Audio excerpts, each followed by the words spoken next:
And I would guess that hundreds, if not thousands of kids who have been through this have written a Unit 3 story and thought, this is the best story I ever wrote.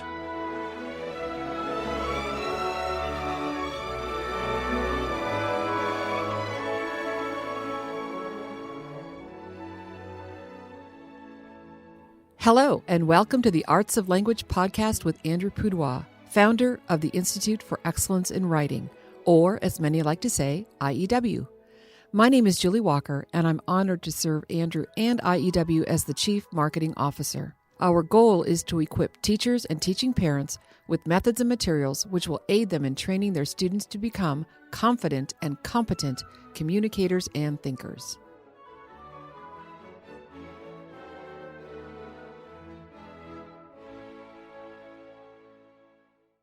So, Andrew, the page of the calendar has turned, or it will have turned when this podcast comes out. Future perfect tense. Yes. I like that. Yeah. Yes. It will have turned by the time people are hearing us speak. Yes.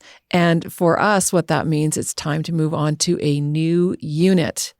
Now, our teaching, writing, structure, and style, there's 4 words that are really important in there. We are teaching teachers how to teach writing, English composition. Teaching, writing, structure, and style. And the structural, what is the structural referring to? Well, the units, the ways of collecting up, organizing ideas. Good. And the style refers to the ways of presenting those ideas. Yep. And for anyone who knows our system, they are probably aware that the basic idea is to work through all 9 of those units over the course of a school year. Right. So if you're starting in August and you're doing Unit 1 and 2, around the beginning of September or middle, depending, I guess, when you started and what Right. grade you're teaching and Right. what things you're using, it is time to move on to Unit 3. And I wanted to get some bumper stickers. Okay. Don't get stuck. Don't get stuck. And then in little tiny words right below that, in Unit 2. Yeah. Well, and so I've been working with you for many years, and I know that was a problem in the beginning. I don't think it's as much of a problem now because we've done so much to tell people don't get stuck. But one of the things that I noticed is there were curriculums written, not by us, but by other people that were based on only Units 1 and 2. And they didn't know the structural models. They didn't know there was a Unit 3. And you tell the story when people call back in the day when you actually used to answer the phone. Yes, and they would say, well, we used your writing program for a while, like 3 months, and it was going really well, but now it's not going so good anymore. My first question, what unit are you in? Their answer, what do you mean? Yeah, right. Then I know we're in deep yogurt. It's right. It's right. So Unit 3 is very different than Unit 1 and 2, but there's also a lot of similarities. So the idea of keyword outline, a lot of people say that, and what they mean is take keywords from every sentence, a la Unit 1 and 2. Right. But if you look at our, student writing, student samples, everything we do, the keyword outlines look very similar through all 9 of the units in terms of generally a maximum of 3 keywords per line in the outline, separated by commas with symbols, numbers, and abbreviations judiciously interspersed. Yes. But the way we get those keywords changes in every unit. And I think that's the thing that we've been working really hard to communicate. And I think with our, like our summer grade adventure and with these podcasts and with the Monday night webinars and with, everything. It's kind of what we do. I think we got people, they basically get the idea, so when you go into Unit 3, you're not looking in the sentences for keywords. Right. You're not even looking on the page for keywords. Yes. And that's a big shift. It's possibly the biggest shift in the whole syllabus, Unit 2 to Unit 3. But once you get it, then everything else is downhill. It is so easy. So the keywords come from the elements of a story. So the students read a story, and if they don't understand the story, it's a short story. Usually you start with something pretty short, right? And then they read it again, maybe. Well, the story can be any length. Mm-hmm. It could be a half-page Aesop fable. It could be Gone with the Wind. Right. It can be anything in between. But what we have found, of course, is that using shorter source texts, Yes, especially in the beginning, the first few weeks or the first couple years of working through the units, it's a whole lot easier right. and better. And therefore, everyone has more success, teachers and students. So the basic idea of Unit 3, and I tried to do this stupid little faux magic trick. It's not stupid. It's brilliant. I Well, love it. I take a rolled up piece of paper and I say, here's the story. Mm-hmm. You put it into your brain, and I stick the thing behind my head. You told the trick. Well, and then with my other hand, I pull it out my ear. Right? And the idea is you're not looking on the page for the keywords. You're trying to put the story in your mind, understand it, imagine, reflect, let it sit for a little while. And then you ask the questions from the story sequence chart to pull the answers from those questions. And that's what goes into the keyword outline. So story sequence chart, to some of our listeners who may be brand new to IEW, tell us how the story sequence chart came about and what's it made up of. Well, it's a 3-part way of telling a story or retelling a story or using a story or analyzing a story. And it's nothing particularly new, but perhaps the fact that it's so simple, it was, I don't know, ignored or rejected or eliminated as being too simple.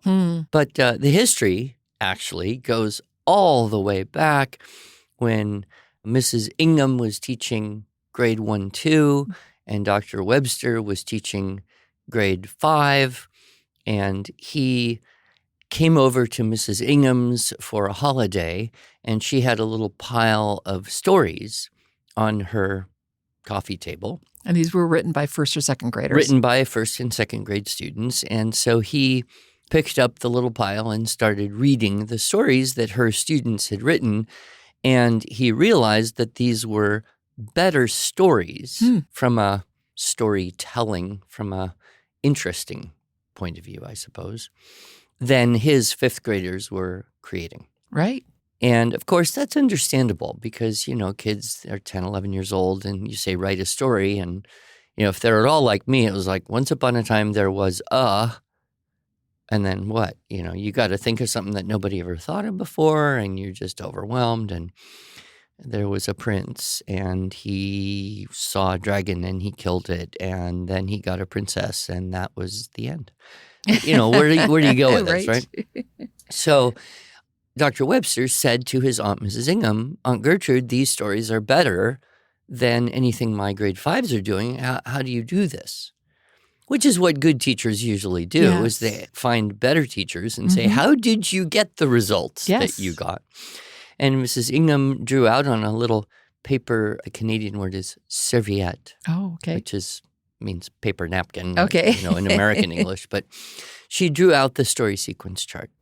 And that was basically that when you ask children to write a story or retell a story, you say, well, first, who's in the story? What are they like? What's their situation? When, where? What are the circumstances, right? Then, what is the problem or conflict? And then what happens? What do the characters think or say or do? And then that leads up to the third part of the story, which would be, how is the problem solved? Anything that happens after that?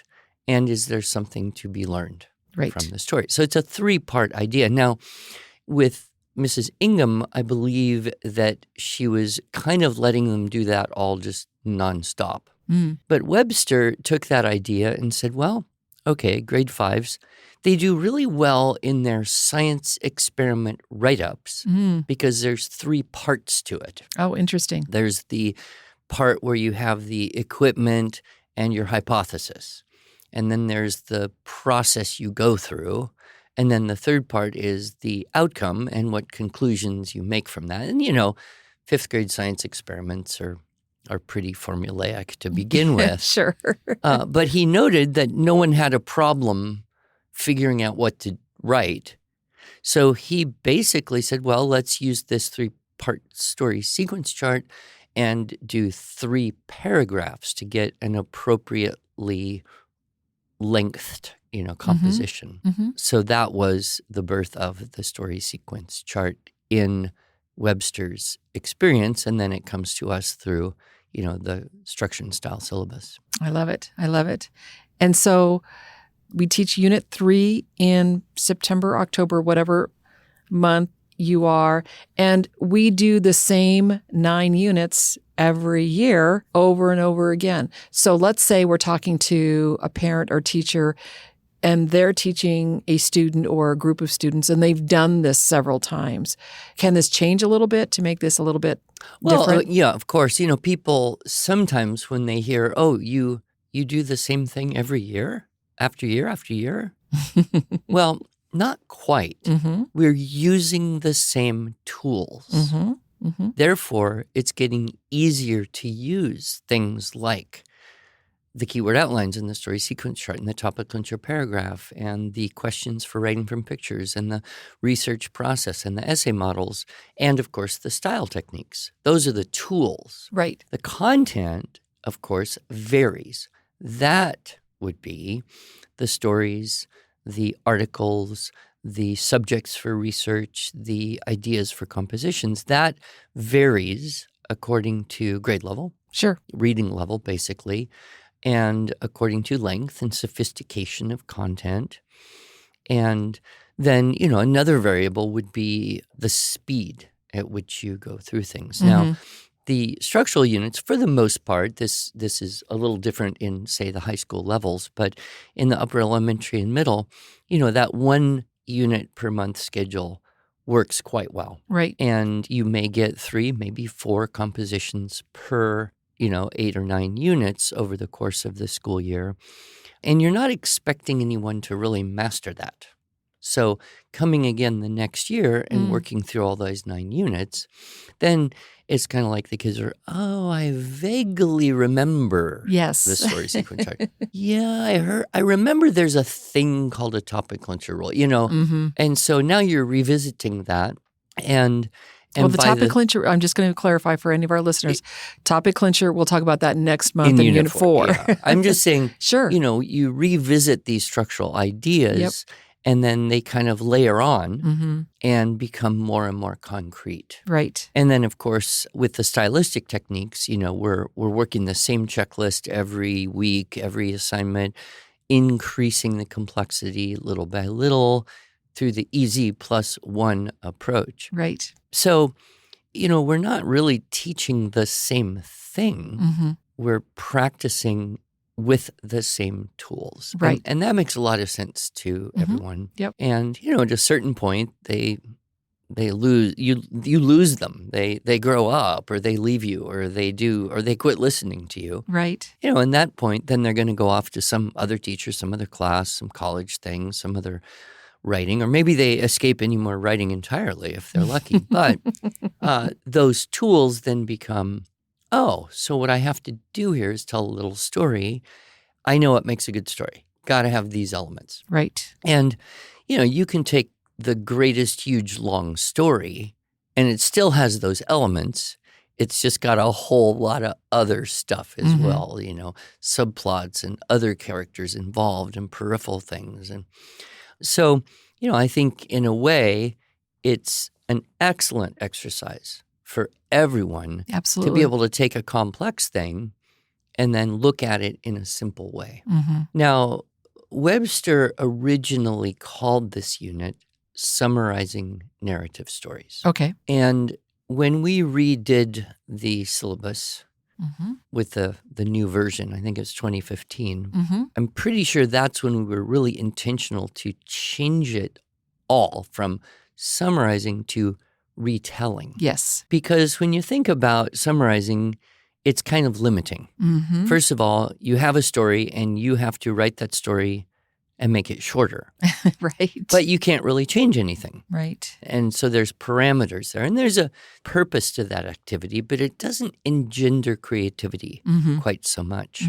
So in the spirit of Dr. Webster, I thought, well, retelling, it's much broader. With retelling, you can elaborate. You can play with things a little bit. You can maybe change the ending. Oh. Maybe you can take the plot and change the characters. All sorts of flexible things. And you think about the tradition of storytelling. Right. People have been retelling stories for a very, very long time. Sure. And there's nothing wrong with doing that. There's no plagiarism involved in retelling an Aesop fable or a fairy tale, right? Right. Not only does nobody own them, people have been retelling them, in prose, in verse, in film, in comic, right? And changing them. Like the original story of Cinderella does not have mice in it, from what I understand. Well, yes. It also has the sisters cutting off the bit of their toe so that the bloody, ooze of the slipper gives away, the stepsisters. Yeah, and you think, well, Disney, right. I mean, their whole company was established initially on retelling the great stories. Right. So this gives kids a lot of freedom, a lot of freedom. And so, in the Unit 3 TWSS video, and when I'm teaching it now, we teach the structure, we practice it through with the basic story of the fox and the crow and the cheese and all that. And then I point out that there's lots of ways to use the story sequence chart, and that kind of just straight retelling is one way to do it. Summarize would be another way to do it, but like I said, it doesn't engender much creativity because if you're trying to stay totally true to the original, you feel hindered. Like, I can't really change anything. And then, the next step would be kind of an elaboration. So now we might add in a few details and add in some advanced style techniques that might make it in some minor way a little different than the original. But again, what's the problem there? Then, the next thing you could do is you could actually do like a variation on the story. So rather than just retelling The Boy Who Cried Wolf, well, change the characters and setting. You don't have to have a European boy who is in a forest somewhere in France or Germany, which is probably, well, I don't know, Aesop. That would have been way down in Greece or somewhere. Turkey maybe. But you wouldn't have to have a boy who cried wolf. You could reimagine it. Maybe you have a girl who's a goatherd rather than a shepherd, somewhere in Africa who cries lion, right? Or a lot of the fables, like parables, are transferable into the world of humans very naturally. So I've had kids take that story of The Boy Who Cried Wolf, but they're maybe reading about the Civil War and they're studying that. And so they might, have the Union soldier who was on sentry duty and got super bored and then cried rebel attack. Right. Or vice versa. So, you could move that story into, any time and place. Or I've even had kids just switch it up.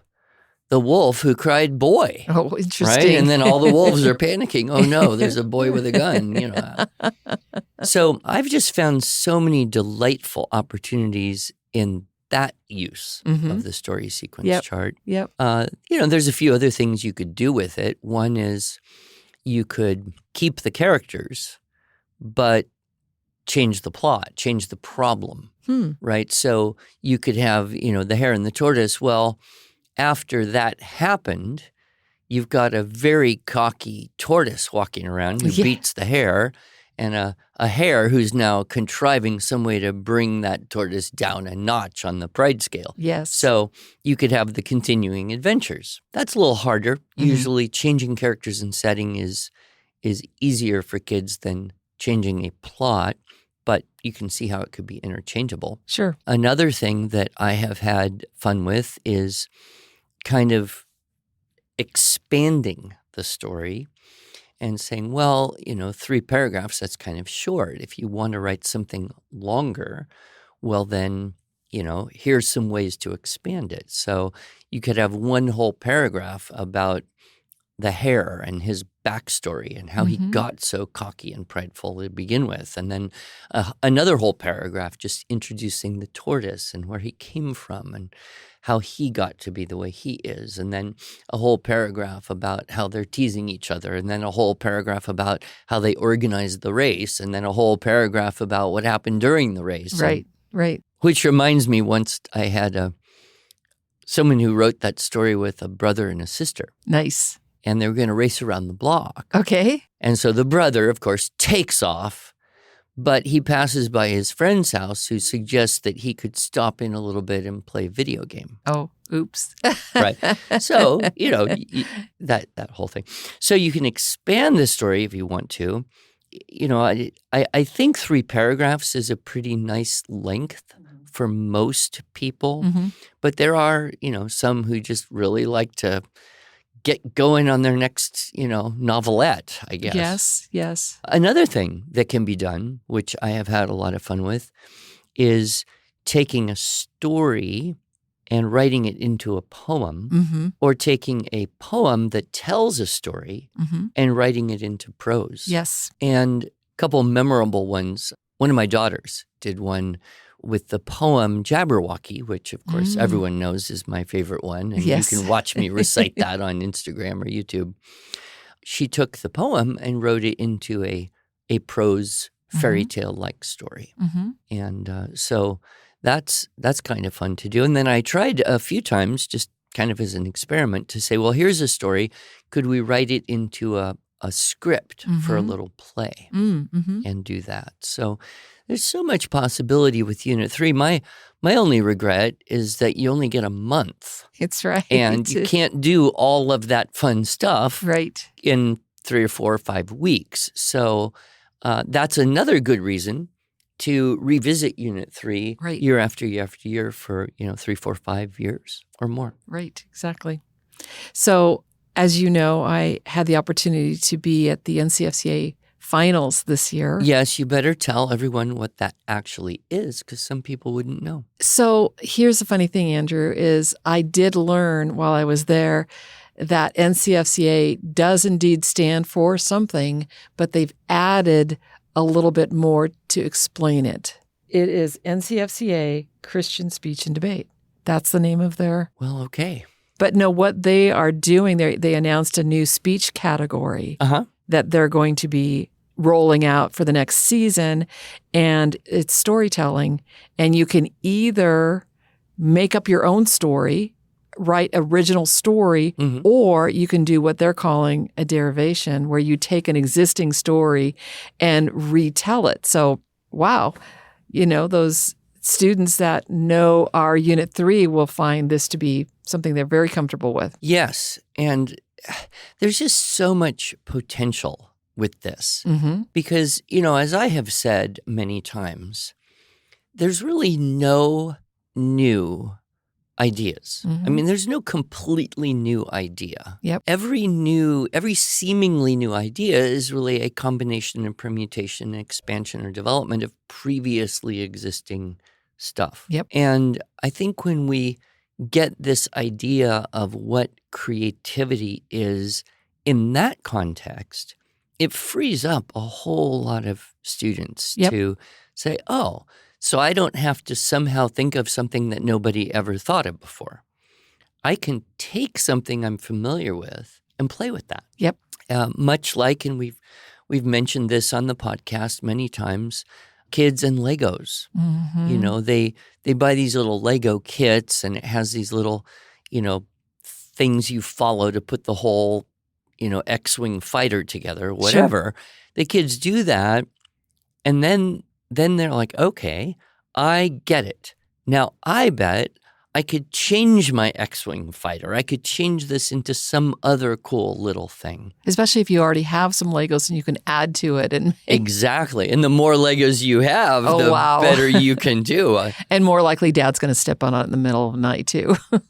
We interviewed Katie Wells, who won the National Walking on Legos contest. Oh, my word. She set a record for walking on Legos. I don't know. That's like coal walking or something. But, so, this, I think, just has so much potential, Yes. even older students. Mm-hmm. And I think some of the most interesting variations on stories, or derivations, I guess, Mm-hmm.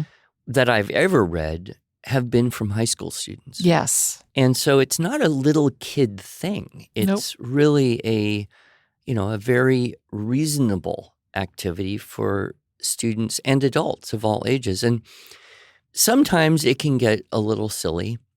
But one time I was reading this paper that this kid wrote, and he was one of these, I don't know, probably 12-year-old boy types who's just trying to be weird for the sake of weirdness, Mm-hmm. Mm-hmm. just kind of push the edges. Mm-hmm. And I remember reading it and experiencing this slight irritation.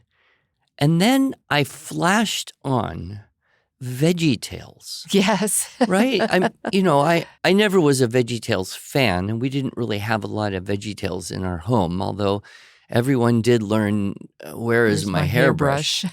But I thought, these were adults, right? This was a group of men who took stories, mostly from the Bible in the beginning, Mm-hmm. and recast those things in this world of talking vegetables. I could never do that.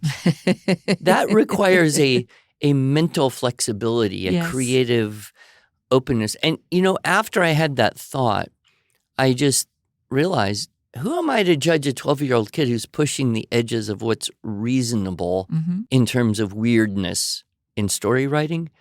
Hands-on structure and style, hands-off content. Just let it go.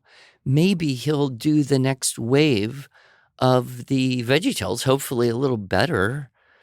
Who knows what he'll do? But I have to tell you, before we run out of time, Okay. the absolute best story that I ever got. This just absolutely blew my mind. And this was a 17-year-old young man whose life goal at that time was to become a movie scriptwriter. Oh, interesting. So he had already studied to some degree script writing and movie plot structures, and he was really trying to get into that world. And this was not on a video class ever recorded, but I was using the story of the prodigal son. Okay. It says, high school students, you have the story of the prodigal son. So he writes this story. The younger son is in a mafia family, and he goes to his father, the head of the mafia family, and he says, I don't really want to be in the mafia. I would like to just, get whatever you will give me and just leave and go live my life free of crime. And the father says, sure, no problem. So he, gives him whatever he's going to give him. I don't remember. So he goes to the airport, and he's in the bar at the airport waiting for his airplane. And this very beautiful young woman comes up and starts talking to him. And he has a drink. He has another drink. I can't remember whether he goes to the restroom and comes back, but somehow he goes unconscious. He wakes up, and he's on the floor in this bar. The girl is gone. He's lost his ticket. He has no wallet. He can't get on the airplane, and he can't do anything but go home. Okay. So he has to go home. Whereupon the older brother, who is not happy with this situation at all, says to the father, I don't think we can trust him because, he didn't want to be part of the family business. what are we going to do? And the father says, I don't think he'll be around very long. Oh, no. I mean, this is like, whoa. And of course, this was really well written. Yes. And I can't do justice to No. the thing. And I didn't get to keep the actual printed one, which would have been. But I thought, now that is so interesting how, he kind of switched the morality of the thing. This is definitely a deviation of the...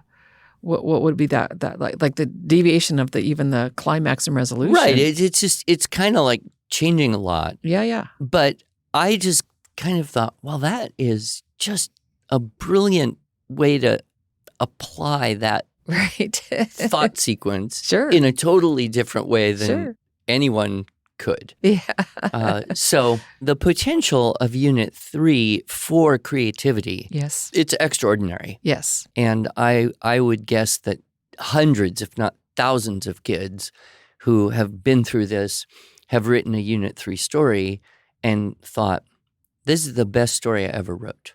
Nice. Right? Because they have that sense that it has a structure, Yep. but they were able to inject something into it that made it unique from everyone else's sharing of the structure. And, there's only a certain number of plots anyway. Right. And I remember hearing once that romance novels are basically all formulaic. Yes. And if you become a romance novel ghostwriter or something, they just say, here, use plot number 32 and put it in the, Civil War period. And, okay, crank it out. Nice.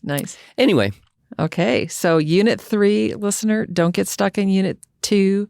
Forage forward and enjoy the ride. Yeah, have a lot of fun with that. And, if you have the TWSS seminar workbook, read some of the student samples. Yes. Because some of those student samples do have this idea of elaboration or variation.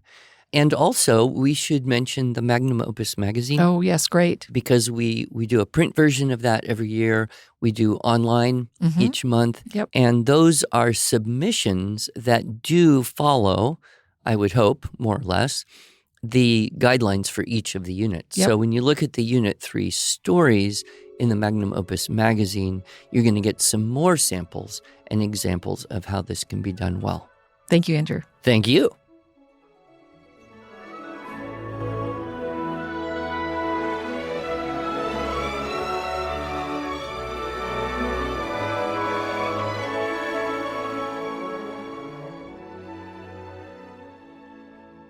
Thanks so much for joining us. If you enjoyed this episode and want to hear more, please subscribe to our podcast in iTunes, Google Podcasts, Stitcher, or Spotify, or just visit us each week at iew.com/podcasts. Here you can also find show notes and relevant links from today's broadcast. One last thing, would you mind going to iTunes to rate and review our podcast? This really helps other smart, caring listeners like you find us. Thanks so much.